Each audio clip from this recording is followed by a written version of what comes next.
Hey everyone, welcome to another BTM screencast. Today we'll be going over Chapter 13, Fastening and Dismantling Tools.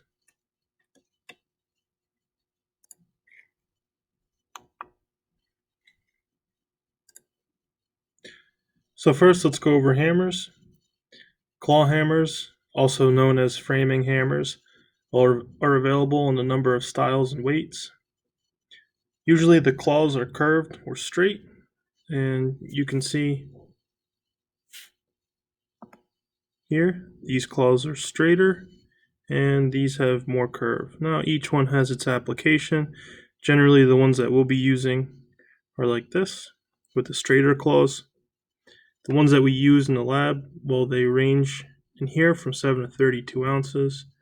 The ones that we use in the lab are 22-ounce framing hammers. Next, we'll talk about nail sets. So nail sets allow you to countersink nails so they're not flush, they're below the surface of the piece of wood or whatever material that you're working on. There's 3 common sizes. There are 1/32, 1/16, also known as 2/32, and 3/32 of an inch diameter at the tip. There's a 1/4 inch nail set, but those are used to drive larger headed nails than what we use typically. So some techniques for nailing. Hold the hammer firmly near the end of the handle. Don't choke up on it. Get towards the bottom of the handle and hit the nail squarely on the head. When you swing the hammer, be sure to use your shoulder, arm, and elbow and wrist in one fluid motion.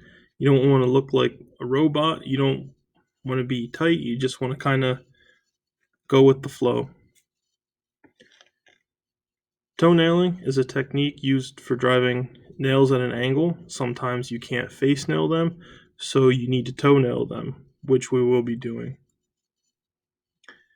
And if you're going to be driving a nail into a piece of wood and you think it may split, turn the nail over and tap the nail tip, and it'll prevent the wood from splitting. Now you can see right here, there's an example of toe nailing going on. He has his plate laid out, stud coming up, and his toenail going in. Generally, you want your toenails at about a 45-degree angle, and you don't want it too close here. If you do, you're just going to splinter and blow out your stud that you have or whatever piece you're nailing, and you won't get a good grab of both pieces. You can see here, this nail was spun over, and the tip was tapped with the hammer and blunted.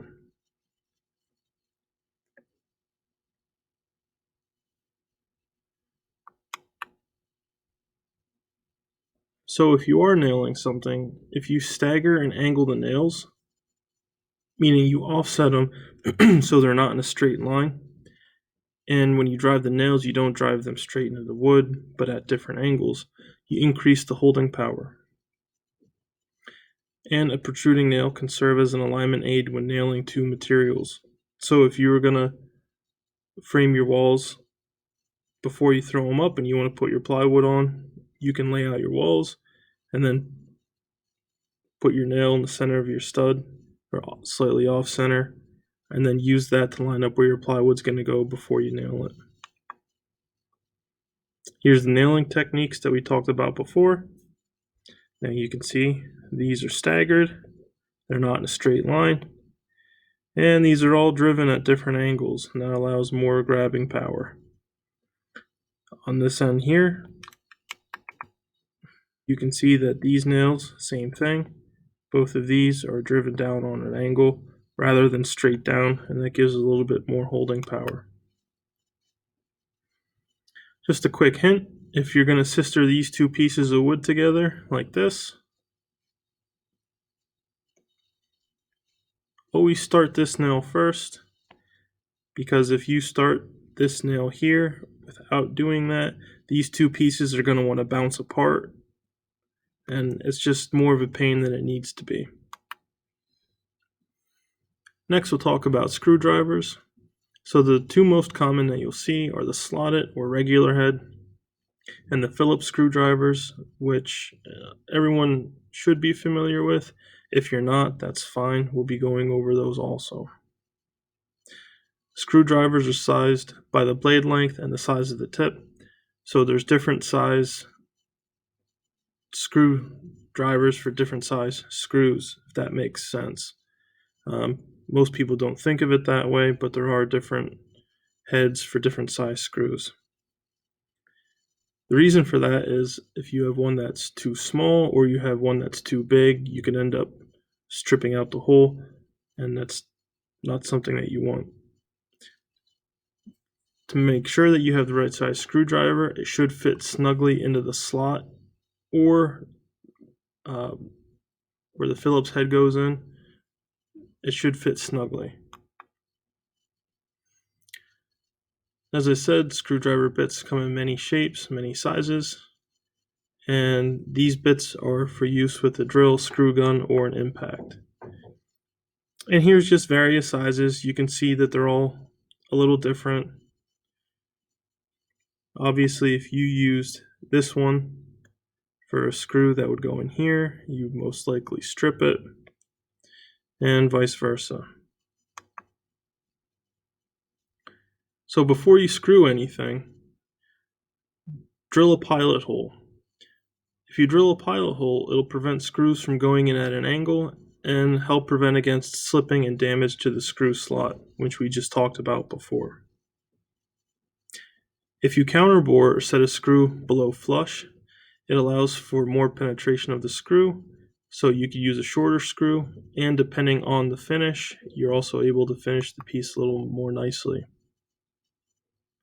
And so you can see in this example, they're using this drill bit with a paddle bit at the bottom, and then they're able to countersink this screw. And this screw, if it wasn't countersunk, wouldn't have as much purchase in this area. And again, if you're going to finish it, you can finish it with a flat plug, a tapered plug, or a rabbited plug, depending on what you're doing. And sometimes you don't have to counterset them this far. Sometimes you could just go below the surface, and that's fine too. Now we'll talk about some dismantling tools. So as you know, hammers can drive nails, but they can also remove nails. Wrecking bars are used to remove nails and to pry different material when you're taking it apart. Flat bars, which are similar to wrecking bars, just on a smaller scale, are used to pry small work and pull smaller nails. A nail claw, also called a cat's paw, is used to dig out the nail heads for removal. So let's look at what these are. On the upper left, you have your flat bar right here. And you can see flat bar is a good name. It's flat, and you can pry out nails here. This teardrop, that also allows you to pry out nails. And this foot here, which you can't see as well, again, that gives you the ability to pry nails.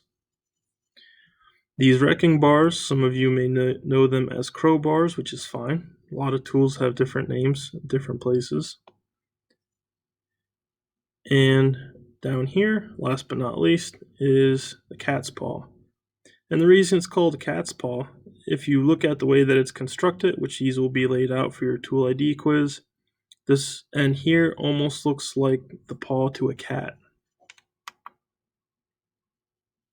More dismantling tools, adjustable wrenches. You can use those to turn nuts, lags, and bolts.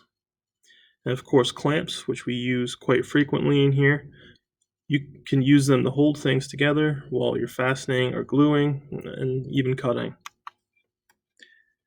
Some common pliers that you'll see in the lab. Over here, you have your linesman pliers, your combination pliers, and you have your adjustable pliers. Now, these adjustable pliers, they can also be called channel locks, pump pliers, and it's the same with these. Some people call them a slip joint pliers instead of combination pliers, and that's fine too. At the bottom, You have your adjustable wrench, and sometimes people call these a crescent wrench. Crescent was a very popular brand, and this one, I believe, is a crescent wrench. Some clamps. Now, this one here we won't use too much in lab, so don't get too caught up on it. The spring clamps we use sometimes. The C clamps, if you're going to hold down something that's going to move quite a bit, these allow a lot of holding power. And of course, the clamps up here, many of you familiar with, they call these a quick clamp. These are also a bar clamp.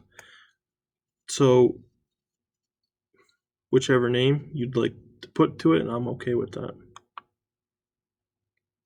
So in conclusion, fastening tools include hammers, screwdrivers, and clamps.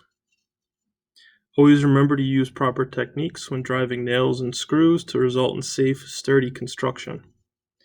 And dismantling tools including hammers, wrecking bars, flat bars, and wrenches are all used in the lab, and always be sure to use them safely.